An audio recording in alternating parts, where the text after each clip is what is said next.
exatamente uma tentativa de dar conta digamos, de um período final do que a gente poderia qualificar de era Vargas, e que, por sua vez, se relaciona com o que o senhor havia escrito antes. Eu queria que o senhor explicasse um pouco, falasse um pouco sobre o momento atual do Brasil, em que parecem estar presentes muitas das características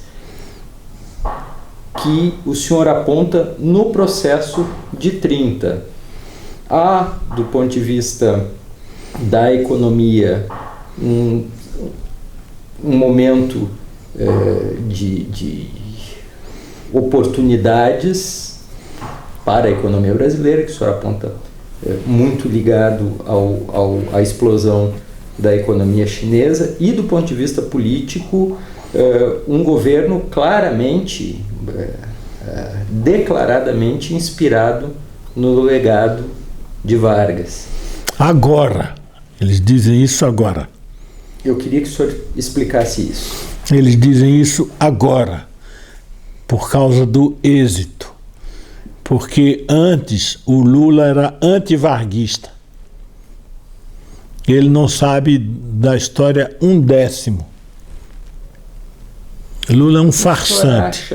O senhor acha que o antivarguismo do Lula, de alguma maneira, não foi influenciado por uma leitura da história que responsabilizava os fracassos da esquerda e do movimento dos trabalhadores antes de 64 a um fenômeno chamado populismo?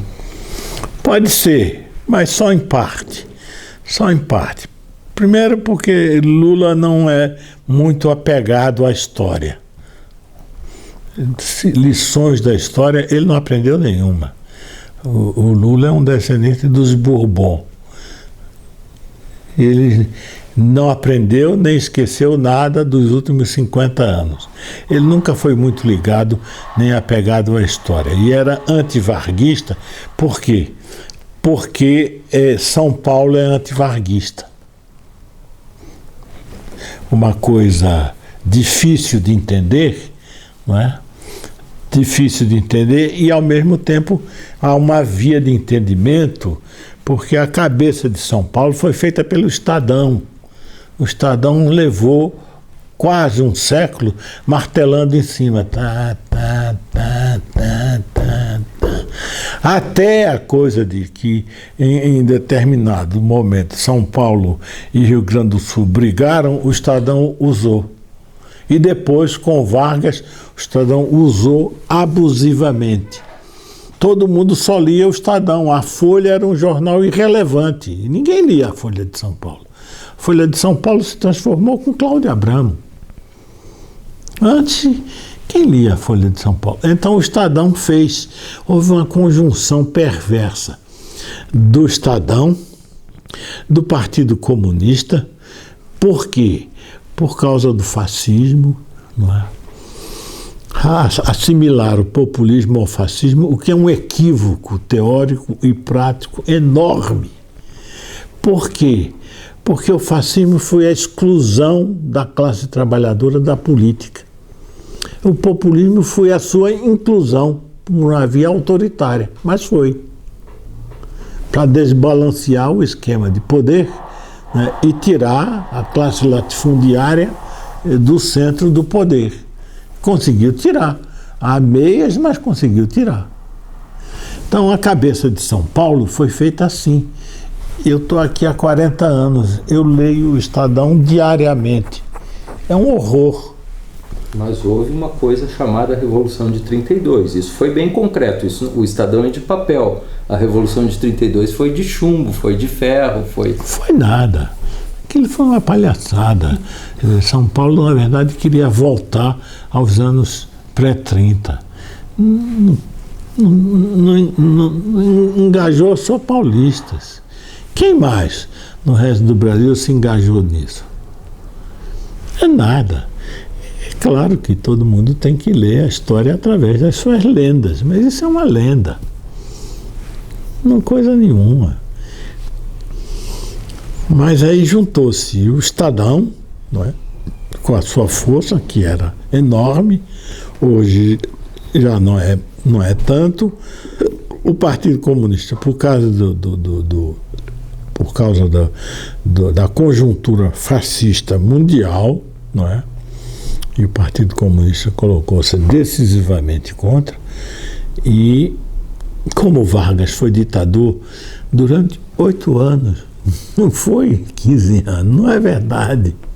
Ele foi ditador de 37 a 45. Antes as pessoas se esquecem que ele foi eleito. E a terceira perna desse tripé foi a USP. Um pouco tardiamente, a USP inventou o populismo através de autores renomados, deu nessa interpretação, que é inteiramente equivocada. Deu nessa interpretação. Aí, Lula foi criado nisso. Educado não, porque ele não é. Ele foi criado nisso, nessa lenga-lenga, de que o varguismo tutelou a classe trabalhadora brasileira. Isso é uma invenção. Isso é uma invenção. E a Alemanha, com Bismarck, fez o quê? Fez a mesma coisa, quer dizer, uma burguesia que era incapaz de fazer uma revolução, né? Lê os escritos de Marx de 1848, é um desespero. O sujeito pedindo quase a Deus que fizesse uma revolução burguesa, e os alemães não faziam. Aí vem por cima, autoritariamente, ditatorialmente, construiu a nova Alemanha, unificou, porque tinha já àquela altura um movimento de trabalhadores fortíssimo. O SPD já era o segundo maior partido alemão, e Bismarck disse: vou esmagar essa desgraça aqui.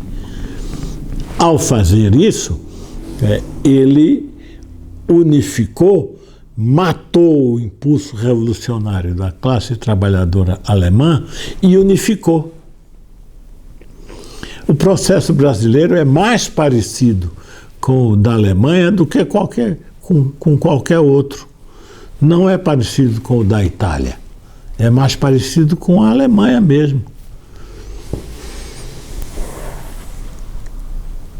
Então, Lula foi... O seu período de sindicalismo foi nesse clima paulista, reacionário. Você pode contar, os líderes populares de São Paulo são todos de direita. Não saiu um de esquerda, nem de meia boca. Todos de direita. É nesse clima que ele foi criado. Mas o Lula... É nada, o Lula não é de esquerda coisa nenhuma, nem nunca foi. Você acha que o Lula nunca foi de esquerda? Nunca foi. Eu conheço o Lula de perto. Conheci, porque faz muito tempo que eu me afastei. Ele nunca foi de esquerda. E ele diz, não sou eu que estou dizendo, ele diz. O Lula foi levado por um grande movimento nacional, democrático, que a gente dá pouco relevo, porque a esquerda tem a mania de reverenciar o seu próprio umbigo. Quer dizer, foi o movimento democrático brasileiro que levou os trabalhadores para a esquerda. Foi um movimento conduzido por figuras que davam sono quando falavam, como Ulisses Guimarães, né? Foi um movimento conduzido por Pedro Simon, que era liderança do MDB, quando o MDB não valia muita coisa no Brasil. Oi, querida. Só a água está ali. Isso que eu vou ver.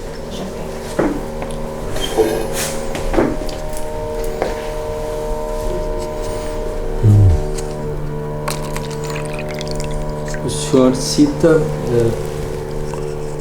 Obrigado. O senhor cita grandes figuras do dito movimento de resistência democrática. Mas o momento em que esse movimento adquire um contorno de movimento de massas é precisamente quando entra em cena a classe operária do ABC paulista. Tá bem. Tá. Por algum motivo, essa classe operária teve uma liderança que, em vez de se enfrentar com essa entrada em cena, ela se colocou a favor dela e, de alguma maneira, se tornou simbólica desse movimento. Se tornou simbólica. Se tornou simbólica, sem dúvida. Mas você assistiu os 2 filmes feitos sobre Lula? Entre Atos e o outro é o... Os documentários? Sim. Entre Atos e o outro é o Eduardo Coutinho, que eu não me lembro qual o nome. Repare nos 2, reveja os 2. Não tem um discurso do Lula contra a ditadura. Não tem um. Ele fala contra os patrões, é o lema dele, é o mantra dele, e os trabalhadores, que deve ser para os trabalhadores. Não tem um discurso contra a ditadura. Ele nunca foi contra a ditadura. Quem levou o movimento de trabalhadores para a esquerda foi o movimento democrático brasileiro. Foram eles que levaram. Mas a ditadura prendeu Lula e enquadrou nas leis de segurança nacional. E daí? Me prendeu também, por isso eu sou herói. Não. Me prendeu durante 50 dias. Herói. Não, o que você quiser usar. Me prendeu durante 50 dias aqui em São Paulo, me prendeu durante 50 dias em Pernambuco, nem por isso eu liderei coisa nenhuma. Me tratou não com regalias como Romeu Tuma tratou Lula, me tratou no pau de arara, no cacete, para eu revelar o quê? Coisa que eu nem sabia o que era. Foi o movimento democrático brasileiro, isso precisa ser revisto com urgência. Não foi o sindicalismo, não é verdade. O sindicalismo tornou-se um símbolo quando ele conseguiu penetrar numa classe que estava vivendo um milagre econômico e que tinha aumentos salariais devido à sua auto-organização, que não era voltada para a sociedade, era voltada para ela mesma. É preciso dizer as coisas pelos nomes dela. O Lula nunca foi antiditadura. Ele foi levado a ser, ele foi empurrado pelo movimento democrático. Eu não estou chamando de movimento democrático o MDB. Movimento democrático fomos todos nós que, de alguma maneira, por atos variados, nos colocamos contra a ditadura, empurrando ela no canto da parede. Não é? E teve uma expressão política num partido permitido pela ditadura, quando saiu da liderança de Pedroso Dorta e passou para Ulisses Guimarães e para os que o acompanhavam, não é? Passou para Pedro Simon, passou para Marcos Freire, passou para um conjunto de lideranças. Para Fernando Henrique Cardoso. Fernando Henrique foi meio papagaio de pirata, viu? Isso aí eu conheço bem porque eu trabalhei com ele 12 anos. Não é que ele fosse falso nem nada disso. Mas ele estava ali como eu podia estar. Na verdade, as lideranças políticas eram outras, não é? Era o que na época chamava-se o MDB autêntico, não é? Esses lideraram a luta Se você reparar bem, vai ver as fotos, vai ver quem está liderando a passeata para evitar que a polícia entrasse em cima dos grevistas é o Ulisses Guimarães. Ele está na frente da passeata. Quem estava na frente da passeata, não sei se na Bahia, onde for, era Marcos Freire. Em Recife. Era Marcos Freire, um democrata, que podia no máximo chegar a ser social-democrata. Eu conheci pessoalmente, tive relações pessoais com ele. Fernando Lira, que foi ministro da Justiça acho que de Sarney. Eles empurraram o movimento sindicalista para a esquerda. Não foi o contrário, de um movimento sindicalista empurrá-los para a esquerda. Ninguém vai fazer essa revisão, porque eu não tenho esse poder, mas é o contrário do que geralmente se diz. A chamada classe operária era muito conservadora, muito conservadora. Eu só conheci um líder sindical que chamava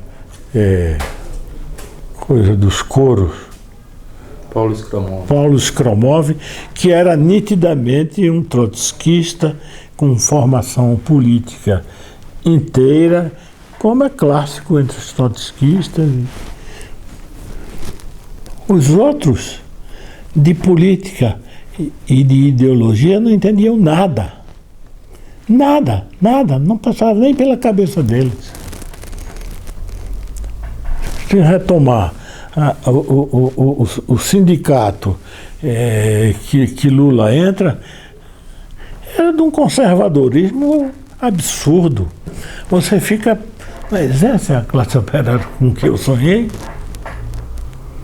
Nada. Foi o movimento democrático brasileiro. Nós, você no Rio Grande, ela aqui, eu lá em Pernambuco, a gente foi empurrando contra a ditadura. E em determinado momento o MDB assumiu esse papel. E aí puxou o sindicalismo. Foram eles que puxaram o sindicalismo e não o contrário, como geralmente se diz. O Lula é um conservador. O ideal do Lula são 3 alqueires e uma vaca. É Gustavo Corsão. Ele disse, não estou dizendo nada que seja. Ele disse. 3 alqueires e uma vaca teria sido uma boa ideia no século XIX. Não é? Mas no século XX, já no virada da primeira metade, já não era nada isso. O que ele disse em várias entrevistas? Eu gostaria de ser anônimo e rico. Ele disse a Veja, ao invés de ser famoso e pobre. Foi o que ele disse, não estou inventando nada. Ele é muito conservador. O Lula é muito conservador. Professor, eu queria lhe pedir para... Eu levei um pouco a entrevista para o lado da análise da liderança, mas eu queria lhe pedir para, se possível, o senhor fazer um pouco o balanço desse diálogo que está colocado em Hegemonias Avessas, o que o senhor chama de hegemonias avessas, o que o Carlos Nelson Coutinho chama, dentro da tradição de pensamento dele, de revolução passiva, ou de essa ideia interessante de predomínio da pequena política. Como é que o senhor vê as perspectivas desse processo no Brasil? O senhor tem um texto muito famoso, um texto atualizado pelo senhor, mas escrito originalmente em 82, em que o senhor faz a seguinte descrição de um animal: altamente urbanizado, pouca força de trabalho e população no campo, dunque nenhum resíduo pré-capitalista. Ao contrário, um forte agribusiness, Um setor industrial da segunda revolução industrial completo, avançando tati-bitati pela terceira revolução molecular digital ou informática. Mas esta é a descrição de um animal cuja evolução seguiu todos os passos da família. Como primata, ele já é quase Homo sapiens. Parece dispor de consciência, pois se democratizou já há quase 3 décadas. Falta-lhe ainda produzir conhecimento, ciência e técnica. Basicamente segue copiando, mas a decifração do genoma da chilela fastidiosa mostra que não está muito longe de avanços fundamentais no campo da biogenética. Espera apenas que não resolva se autoclonar, perpetuando o ornitorrinco. O que vai acontecer com esse bicho? Vai seguir sendo um ornitorrinco. Não há nenhuma transformação radical na sociedade brasileira à vista. Até onde a vista da ciência social alcança, não é? Que às vezes é muito limitada. Nenhuma revolução foi prevista por nenhuma ciência social. Nem o marxismo, que é a mais poderosa delas, é mais poderosa porque quer exatamente subverter, é capaz de prever revolução. A revolução é uma irrupção na história, felizmente. Se fosse prevista, ela não ocorreria. Então, até onde a ciência social alcança, que é uma vista curta, eu sou míope, por isso uso óculos, o Brasil está acomodado num patamar de capitalismo e ninguém está insatisfeito.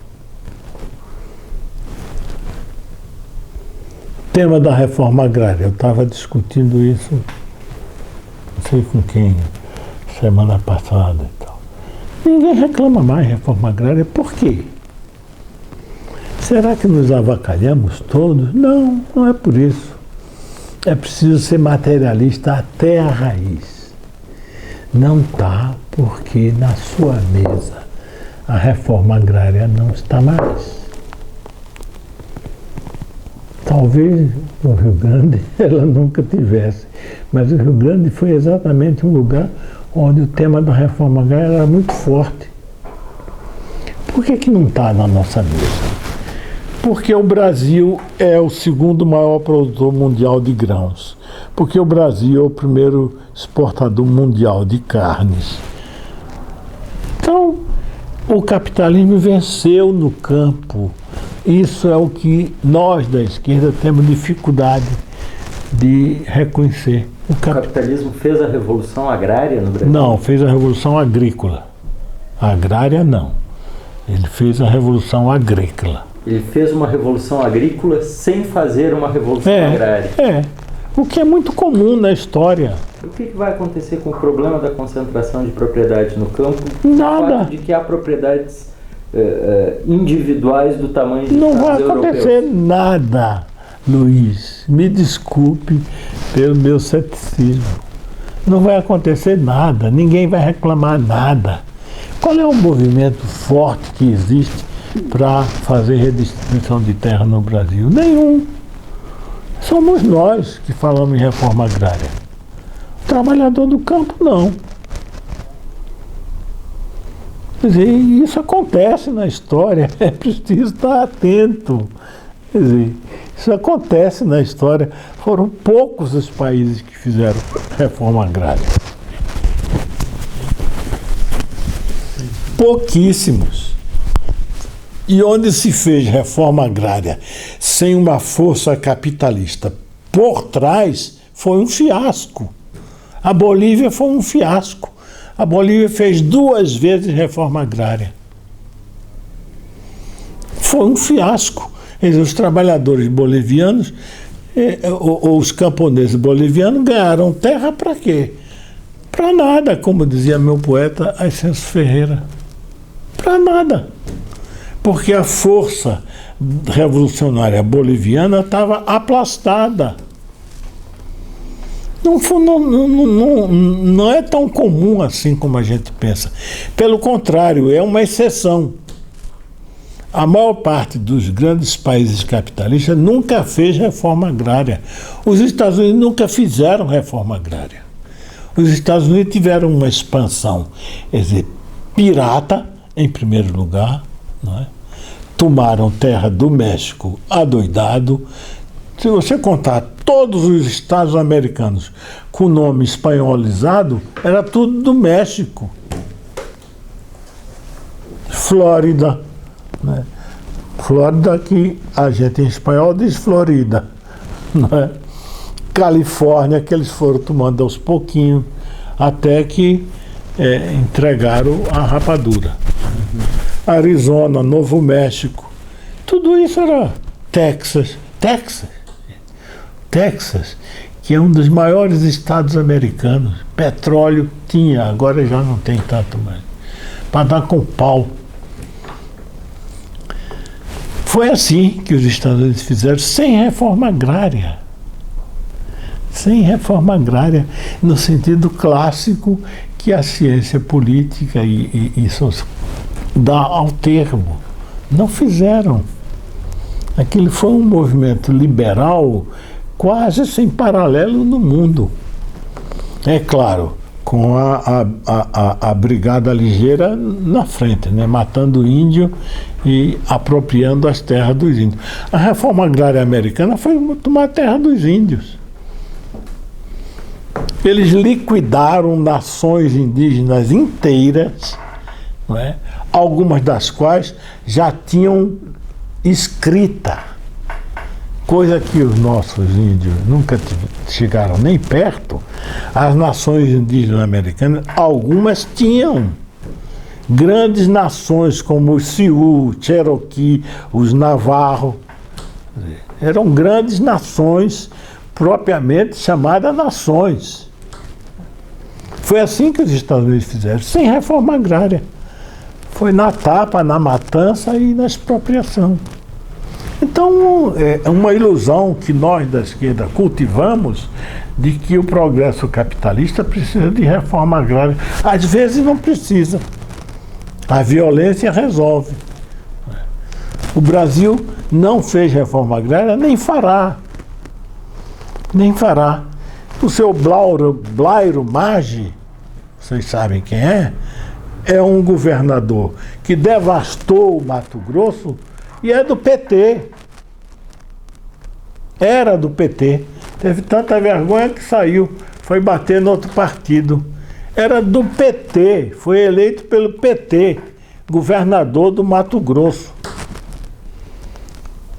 Veja um mapa do Mato Grosso do Sul, é uma devastação.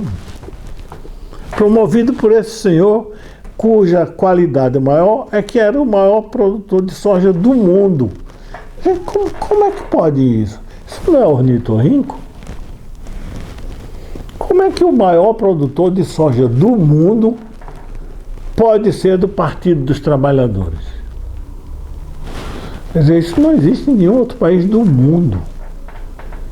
Você pega toda a história da social-democracia, que a gente repudia, porque são reformistas, o erro deles é deixar de ter sido reformista, e não porque foram. O erro do PT é deixar de ter sido reformista, e não porque era reformista. Então o seu Blairo Maggi entrou no PT e se elegeu governador do Mato Grosso 2 vezes. Como é que pode? Cabe na cabeça de quem? Se você disser isso a um europeu, ele vai rir na sua cara. Porque não é uma contradição em termos, isso é muito elegante, é uma aberração.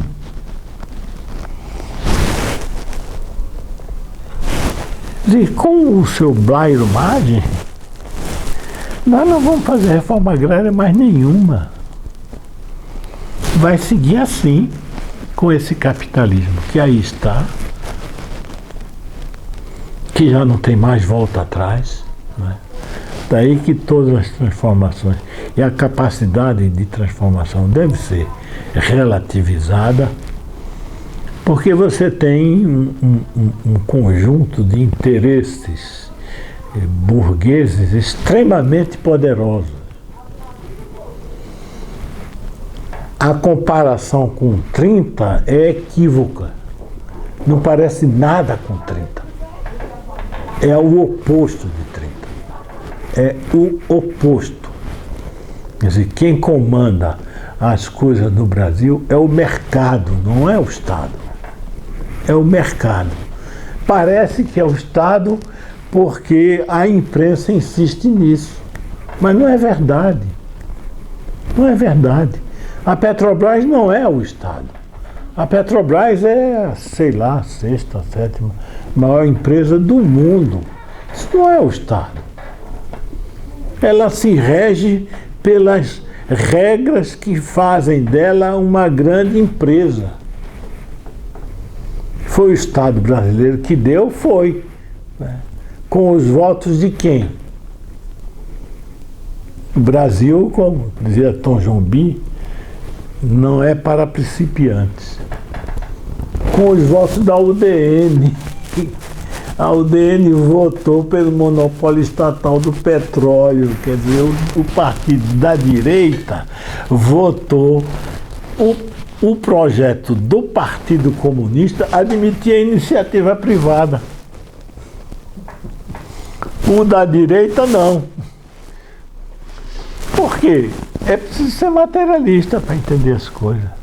Não é porque eles estivessem preocupados com isso, é porque eles voltaram da guerra, os generais voltaram da guerra e viram que um exército sem combustível não vale nada. Eles viram isso. Ué. Lá, os gaúchos formados na Academia de Rio Pardo, Mascarenhas de Moraes, era o comandante da FEB. Né?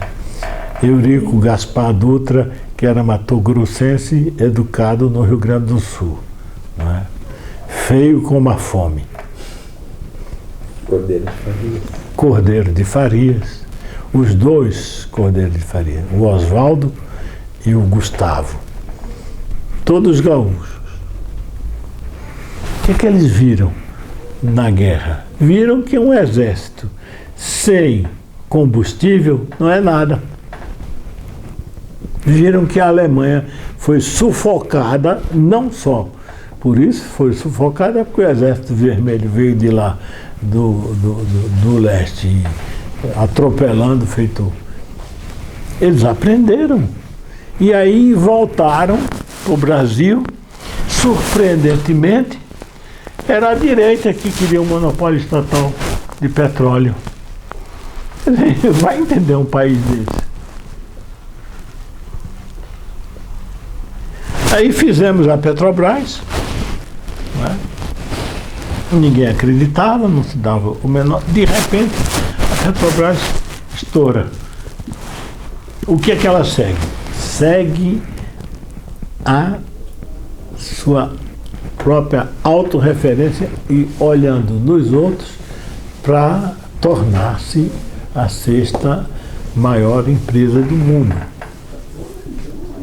Não é o Estado brasileiro. Tanto não é o Estado brasileiro, de vez em quando tem espasmos. Aí Dona Dilma Rousseff vem e demite José Sérgio Gabrielli para poder botar a pessoa que ela confia lá. Isso é absolutamente irrelevante. Absolutamente irrelevante. É uma bobagem. Não é o Estado, é o mercado. É o mercado não em termos bobos do que os economistas consideram mercado. É o mercado através dos interesses que o capitalismo brasileiro já criou. Todos os critérios hoje são critérios de mercado. Você faz as suas ações, né, baseado e parametrizado pelo que o mercado pode esperar. Não é o Estado. O Estado, como a burguesia brasileira sempre foi débil, e depois as coisas são muito misturadas. Os interesses são extremamente misturados. a tal ponto que os trabalhadores estão interessados no êxito desse mercado. O que são os fundos de pensão? Os trabalhadores como sócios do êxito capitalista. Quer dizer, pode ter nó mais complicado do que esse, são os marinheiros internos. É extremamente complicado você passar aqui a linha que separa os bons dos maus. Não tem mais isso. Então, a dona Dilma pode estribuchar como quiser, ela não vai mudar uma vírgula. Dessas regras, não. Dessa regra, não. Ela pode até botar aquela mulher horrorosa na presidência da Petrobras, que não muda nada. Não muda absolutamente nada. A Petrobras vai